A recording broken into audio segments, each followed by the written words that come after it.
There's something deeply wrong with milk. Our grandparents drank it straight from the source, every day. And they were strong, sturdy bones, flawless digestion, constant energy. Today, almost half the population can't drink a glass without their stomach churning. What happened between one generation and the next? Why did a food considered essential for centuries become synonymous with discomfort, gas, bloating, and pain? The answer isn't in medical textbooks. It's in how we completely transformed this product. Do you also feel like something changed in your body or in the food? Let's get one thing straight. The problem isn't you. Your body didn't break. Your genetics didn't get worse from one generation to the next. Your intestines didn't randomly get weaker. What changed was the milk, not in the way they told you. Not because we discovered allergies, but because something was silently altered in how it's produced, processed, and sold. And nobody warned you. Nobody explained that the white liquid in the carton went through transformation so radical, they make it almost unrecognizable compared to the original. Do you really think this is people's fault, or how it was transformed? Before we continue, think about this. If your grandparents' milk was consumed raw, fresh, without warning labels, and today's needs labels, ultra-aggressive pasteurization, lactose-free versions, artificial fortification, sealed packaging, which one really needed correction? Which one was the problem? If this were said openly, do you think people would accept it? Modern milk goes through more than 8 industrial stages before it reaches your table. Pasteurization at extremely high temperatures. Forced homogenization. Addition of synthetic vitamins because the original ones were destroyed. Fat separation. Chemical standardization. Rehydration from powder in some cases. It was literally disassembled and reassembled. And yet they say it's the same, that it's safe, that we evolved.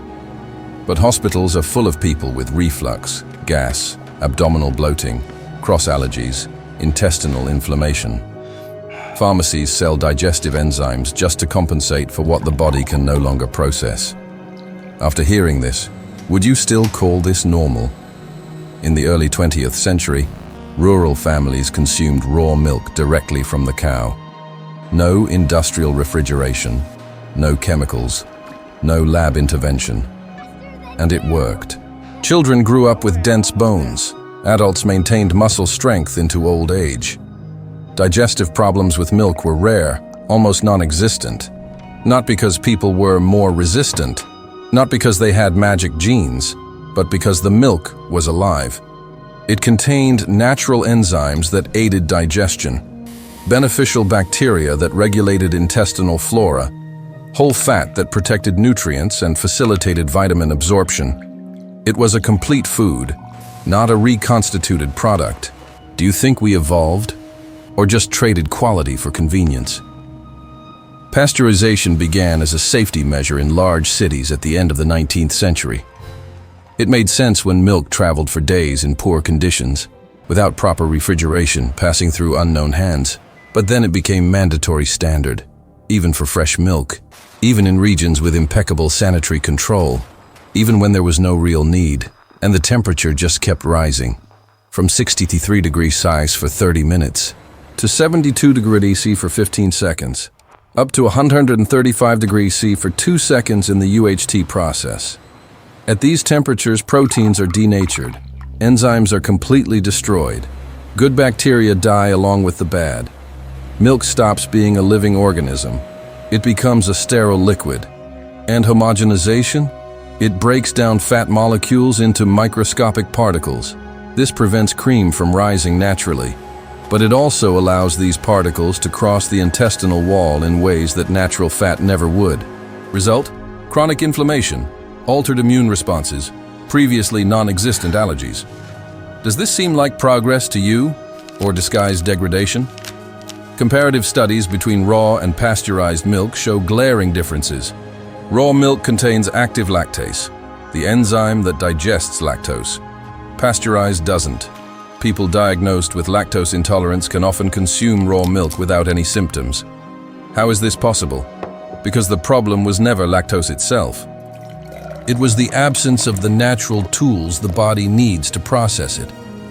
Populations that maintained consumption of traditional dairy, like the Maasai in Africa or alpine communities in Europe, show much lower rates of intolerance. Meanwhile, countries with massive ultra-pasteurization have seen an explosion of diagnoses in recent decades. Coincidence? Had you heard about this before? The answer is simple: scale. Raw milk requires proximity, small producers, quick consumption, direct relationship between producer and consumer. That doesn't serve mass industry.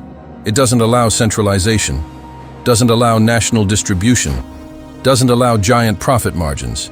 Ultra-aggressive pasteurization allows milk to last weeks, even months, to travel thousands of miles, to be stocked, distributed, centralized in mega factories.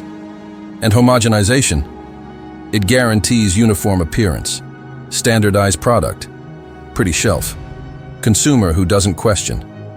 None of this improves nutrition. None of this protects your health. None of this was done thinking about you, but it makes everything more profitable, more controllable, more convenient for those who sell. Health became a detail. Profit became the priority. Do you think it's acceptable to trade health for efficiency?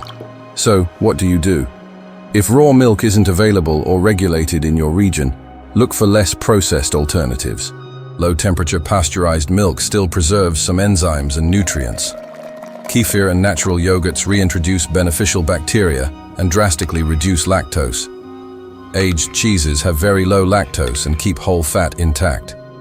Or consider reducing consumption. Test how your body responds to different sources. Notice signs you've been ignoring. The point isn't to radicalize. It's not to create panic. It's to regain awareness. It's to start questioning again what we put inside. Would you be willing to change your habits after knowing this? Milk didn't betray you.